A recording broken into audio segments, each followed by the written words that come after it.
हमें वहाँ से रोक लिया गया।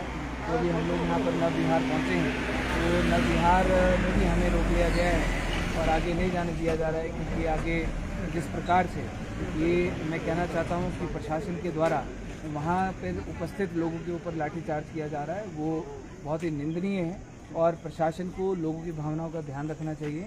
और क्योंकि पूरे प्रदेश से लोग आए हैं और ये एक भावनात्मक मुद्दा है कि अवैध रूप से मस्जिदों का निर्माण किया जा रहा है और अवैध रूप से पूरे प्रदेश का माहौल जिस प्रकार से खराब किया जा रहा है, तो प्रशासन से भी मेरा ये निवेदन है कि लोगों की भावनाओं का ध्यान रखें। और जिस प्रकार से मैंने कहा था, मैंने पिछले कल भी कहा था कि हिमाचल जब हम लोग 5 सितंबर को आए थे तो प्रदेश सरकार ने बहुत बड़ा निर्णय इसके ऊपर लिया और एक्शन लिया।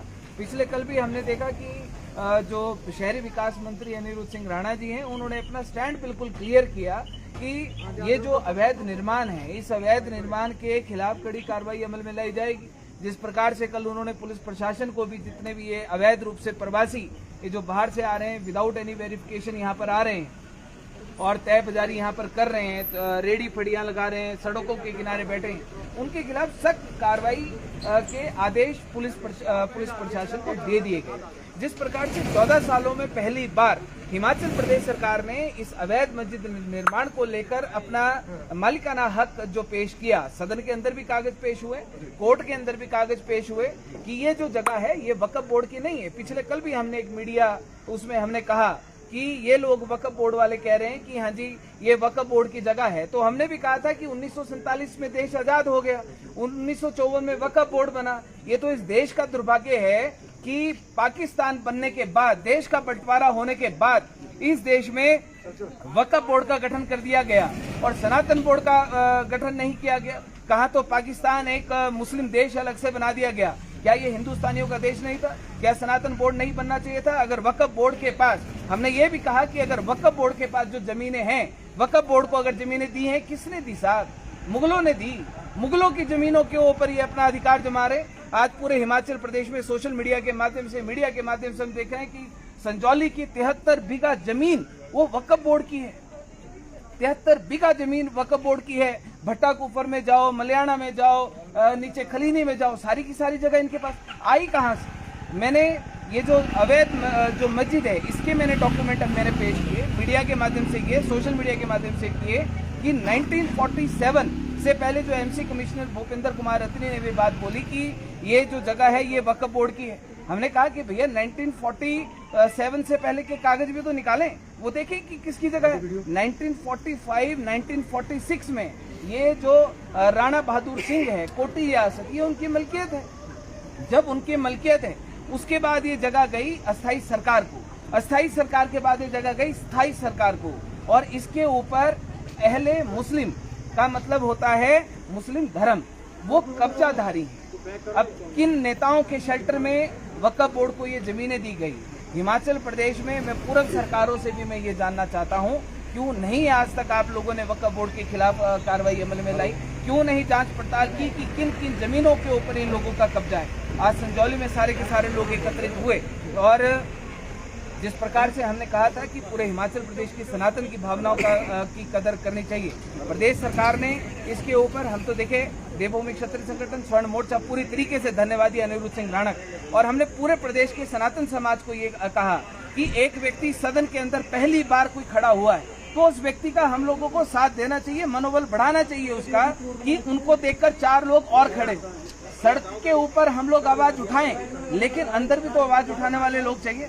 अंदर आवाज तब लोग उठाएंगे जब हम उनका साथ देंगे, उनका मनोबल बढ़ाएंगे। एज ए सनातनी हम लोग भी यहाँ पर शिमला में जिन लोगों ने कॉल की थी, उन लोगों के कहने पर हम लोग भी शिमला है, लेकिन हमें नवविहार में यहाँ पर रोक दिया गया है और हम लोग यहाँ से पूरे जो यहाँ पर लोग एकत्रित हुए हैं, मैं उनसे ये निवेदन करना चाहता हूँ कि शांति प्रिय तरीके से अपनी बात को रखें।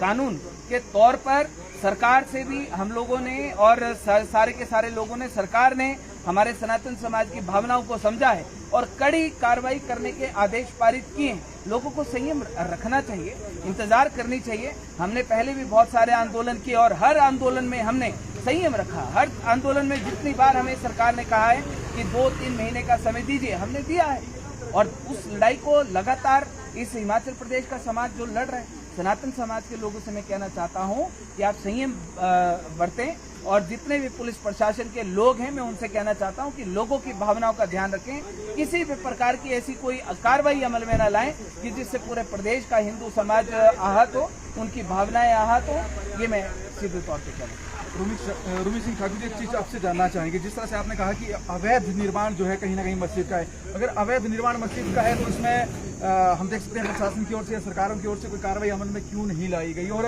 आप ये कह रहे हैं तो लोगों को आज सड़कों में उतरना क्यों पड़ रहा है? देखिए, मैं सीधे तौर पे कहना चाहता हूं कि ये नेग्लिजेंसी ये प्रशासन की रही है, ये जो पूरब में सरकारें रही, पूरब में नेता रहे, ये उनकी नेग्लिजेंसी रही। 14 साल में 44 पीछे बीत गई। कौन सी कुंभकर्ण की नींद सोया हुआ था प्रशासन? कौन सी कुंभकर्ण की नींद सोए हुए थे नेता? 14 साल क्यों इंतजार किया? 14 साल अगर वक्फ बोर्ड इसमें पार्टी बनाया तो क्यों जांच पड़ताल नहीं की गई कि भैया इसमें ये जगह किसकी है, मालिकाना हक किसका है, कब्जा किसका है? और जो प्रशासन है, प्रशासन की ये पूरी की पूरी नेग्लिजेंसी है कि इस बात को इग्नोर किया गया आज तक, इसके ऊपर कोई कड़ा एक्शन अमल में नहीं लाया गया। और सीधे तौर पे हिमाचल प्रदेश का जिस प्रकार से माहौल, हमने लगातार हम लोग ये बात कह रहे हैं कि जितने भी ये रेडी फेडी वाले हैं, जितने ये बाहरी प्रवासी हैं, जितने लोग यहाँ पर आकर वो अपनी दुकानें लगाते हैं, अब लोकल जो स्थायी व्यापारी है वो 5,000 रुपये किराया नहीं दे पा रहा, लेकिन ये जो लोग हैं ये 20-20 हजार रुपया ये किराया दे रहे हैं। इनको फंडिंग कहाँ से आ रही?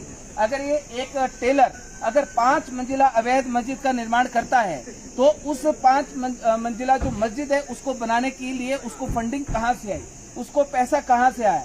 अगर ये लोग लव जिहाद कर रहे हैं, हमने सीधे तौर पे कहा कि अगर ये हमारी हिंदुओं की लड़कियों को ये भगा रहे हैं, अपने नाम बदलकर दुकानें ले रहे हैं और हमारी लड़कियों को भगाकर यहाँ से कोई सहारनपुर ले जा रहा है, कोई कहीं ले जा रहा है, कोई कहीं ले जा रहा है, तो ये जो लोग हैं इन लड़कों को पैसे कहाँ से आ रहे हैं? कौन इनको फंडिंग कर रहा है? ये जो जमात वाले हैं जो बोलते, कल एक मौलवी बोल रहे थे कि पूरे हिमाचल प्रदेश में हमारा वक्फ बोर्ड का मालिकाना हक है। मैं सीधे तौर पे मैं इनसे पूछना चाहता हूँ कि किसने इनको जमीनें दी और जो जमीनें, जिन जमीनों के ऊपर ये हक जमाते हैं वो जमीनें हैं किसकी? आज 1947 से पहले, देश की आजादी से पहले के कागज निकलवाएं, रेवेन्यू रिकॉर्ड चेक करें, वो मलकियतें किसकी और इन्होंने किस प्रकार के ऊपर कब्जा किया। हमने सीधे तौर पे बोला है कि सड़कों के ऊपर आप यहाँ से जा रहे हैं, आपको दिखेगा मोड़ के ऊपर एक हरी चादर डाल के एक मजार बनाकर बैठ गए। इनके मुगल छोड़कर गए जगह, हिमाचल प्रदेश की सड़कों के ऊपर, जमीनों के ऊपर या सरकारी जमीनों के ऊपर, फॉरेस्ट की लैंड के ऊपर हरी चादर डालकर कहीं भी कब्जा कर लेंगे, फिर ये बात करते हैं। और मैंने कल इनको कहा कि ये बोल रहे थे कि हम गलत को गलत बोलते हैं, सही को सही बोलते हैं। हमने सीधे तौर पे कहा और हम ये कहते हैं कि ये जो लोग बोलते हैं कि हाँ जी अच्छे मुसलमान भी इस प्रदेश में हैं, मैं बोलना चाहता हूँ अच्छे मुसलमान वो हैं कहाँ? कौन से पर्दे के पीछे छुपे बैठे हैं? कौन सी ये गहरी नींद की गोलियां खाकर बैठे हैं? या कौन से ऐसे कुंभकर्ण की नींद, कुंभकर्ण का तो शब्द इनको दे नहीं सकते वैसे, पर तब भी कौन सी ऐसी नींद, गहरी निंद्रा में सोए बैठे हैं कि जब एक बुरा मुसलमान प्रदेश का माहौल खराब करता है या देश का माहौल खराब करता है, ये अच्छे मुसलमान कहाँ छुप कर बैठ जाते हैं? क्यों ये उनको पर्दे के पीछे से शेल्टर करते हैं? अगर आज अवैध रूप से मस्जिद का निर्माण किया गया है, आए बोले तोड़े, अगर भैया जगह तुम्हारी नहीं है क्यों तोड़ते? क्यों एक कमरा लेकर उसके बाद 1-2 साल के अंदर उसमें मस्जिदों का निर्माण किया जाता है?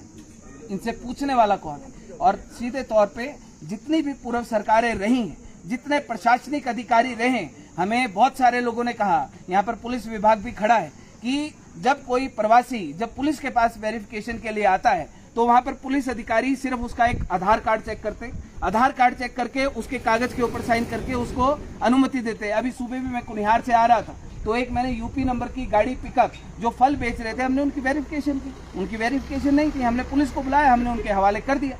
पुलिस प्रशासन को भी ये चाहिए कि वो कड़ी इन्वेस्टिगेशन इसमें करे, हिमाचल का जो बोनाफाइड है उसको यहाँ पर काम करने की अनुमति दी जाए, वरना इन सारे के सारे लोगों के खिलाफ कड़ी कार्रवाई अमल में लाई जानी चाहिए। कौन इन लोगों को सपोर्ट दे रहा है, साजिश के तहत हिमाचल प्रदेश का माहौल कौन बिगाड़ने का प्रयास कर रहा है, इन लोगों के खिलाफ कड़ी कार्रवाई अमल में लानी चाहिए मनीष जी, और लाई जानी चाहिए। आखिरी में पूरे हिंदुस्तान की नजर आज संजौली में है, और क्या कुछ कहेंगे, क्या कुछ मांग आपकी रहने वाली है, क्या कुछ कहना चाहेंगे इस मस्जिद को लेकर? देखिए, प्रदेश की मुख्यमंत्री साहब ने 4 तारीख को मुझे बुलाया और 4 तारीख को मुख्यमंत्री साहब ने और प्रदेश की सरकार ने मुझसे मांग पत्र लिया कि आप मांग पत्र दीजिए कि क्या है। हमने पूरे के पूरे जो हमारे इश्यूज थे पूरे प्रदेश को लेके, क्योंकि ये जो माजरा है ये पूरे प्रदेश का है, एक जगह का नहीं है। संजौली तो एक यहाँ से शुरुआत हुई, हमारा सनातन समाज जागा, आज जगह जगह पूरे हिमाचल प्रदेश में 542 मस्जिदें हैं। 542 मस्जिदें कितनी अवैध रूप से मस्जिदें बनाई गई हैं और उन 542 अवैध मस्जिदों में कितने अवैध कार्य किए जाते हैं, इसकी जांच पड़ताल पूरी ताकत के साथ होनी चाहिए।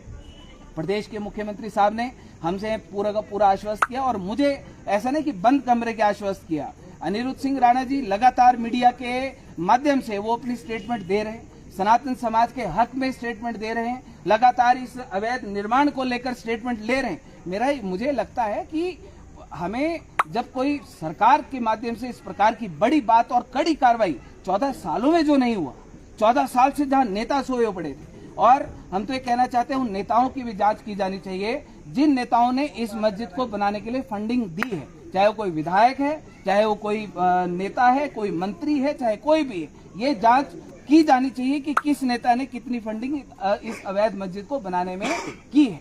हिमाचल प्रदेश के लोगों से और सनातन समाज से मेरा ये निवेदन कि आप लोग शांति बनाए रखें। ये मुहिम खाली संजौली में आकर संजौली में खत्म नहीं होनी चाहिए। हमने शुरुआत कर दी है। देवभूमि क्षत्रिय संगठन स्वर्ण मोर्चा ने पूरे हिमाचल प्रदेश में, आज हम शिमला हैं, परसों हम मंडी में भी अवैध मस्जिद का वो है। बहुत सारे फोन कॉल्स आ रहे हैं, जगह जगह मस्जिदें बनी हैं, अवैध मस्जिदें बनी हैं, मजारें बनी। पूरे हिमाचल प्रदेश में सफाई अभियान शुरू किया जाएगा, पूरी ताकत के साथ शुरू किया जाएगा। लेकिन सनातन समाज को मैं कहना चाहता हूं कि शुरुआत अपने घर से करें। आपके आसपास जितने भी अगर ऐसे अवैध निर्माण हुए उनकी पुख्ता जानकारी लें, उसके बारे में पता करें, और जहां अवैध है साहब वहां पर हम लोगों को वहां पर जाकर उस अवैध निर्माण को हमको तोड़वाना। और प्रदेश सरकार इसके ऊपर हमने कहा है कि एक कड़ा कानून हिमाचल प्रदेश में, चाहे लव जिहाद है, चाहे लैंड जिहाद है, इनके ऊपर, चाहे ये प्रवासी है रेडी फेडी वाले, क्योंकि इनकी वजह से हमारा जो स्थायी व्यापारी है वो जो एक अपना व्यापार को लेकर दिक्कत है वो लगातार फेस कर रहा है। ये गाड़ी लेकर आते हैं, माल बेचकर चले जाते हैं, बेचारा 10,000 रुपये किराया दे रहा है, वो मक्खियां मार रहा है। एक गाड़ी की गाड़ी बेचकर यहाँ से निकल जाते हैं, कोई पूछता नहीं, कोई परमिशन नहीं। इनके खिलाफ कड़ा कानून इस हिमाचल प्रदेश में लाने की आवश्यकता है। और अंत में पूरे हिमाचल प्रदेश के, और हम लोग यहाँ पे नव बिहार है और नव बिहार से हम लोगों को आगे नहीं जाने दिया जा रहा है। और जिस प्रकार से वहाँ पर लोग बैठे हैं उनसे मैं कहना चाहता हूँ कि आप शांति बनाए रखें, शांति के साथ काम लें। और जिस प्रकार से कई नेता इसमें मुझे लगता है कि सुना है कि गिरफ्तार भी हुए हैं। मेरा ये मानना है सीधे तौर पर कि नेता जो है, नेता को पूरी जिम्मेदारी के साथ इसमें आगे रहना चाहिए। और हम सैनिक की तरह, रोमित सिंह ठाकुर ने पहले भी कहा था कि हम सैनिक की तरह हम पूरी की पूरी तरीके से शिमला वालों के साथ हैं और सैनिक बनकर हम लोग यहाँ पर आए हैं। और जो भी हमसे बन पड़ेगा वो हम निश्चित तौर पर सनातन समाज के लिए